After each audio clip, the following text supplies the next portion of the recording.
अस्सलाम वालेकुम काश्तकार भाइयों। आज की हमारी जो वीडियो है ये गंदम के काश्तकारों के लिए है।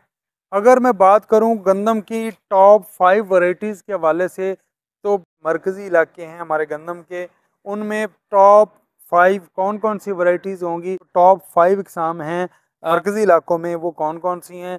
तो सबसे पहले नंबर पे दिलकश है, दूसरे पे अकबर है, तीसरे पे अरूज है, उसके बाद आप सुबानी लगा सकते हैं, और फिर फ़ख्र बकर है। तो ये 5 ऐसी इकसाम हैं जिनकी पैदावार सबसे अच्छी आती है।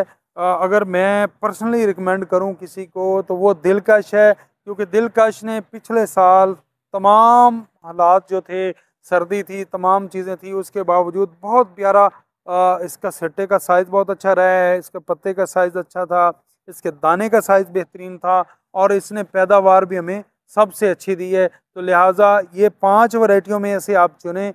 मज़ीद नई वैरायटियों की तरफ अगर हमारे लोग जाते हैं, तो अगर नई वैरायटी आपने लगानी भी हो तो वो थोड़ी मकदार में लगाएं, 1 एकड़ या 1 बीघा लगाएं, ताकि अगले दफ़ा आपको टेस्ट भी कर लें और आपके पास एक बीज भी आ जाए, और अगली दफ़ा आप लगा सकते हैं जब आपके पास अपना सोर्स, सीड सोर्स हो जाएगा, तो वो आप इस तरह कर सकते हैं। तो टॉप 5 वैरायटीज़ मैंने आपको बताई। सबसे पहले दिलकश, अकबर, अरूज, सुबानी और फ़ख्र बकर। बहुत शुक्रिया। अल्लाह हाफ़िज़।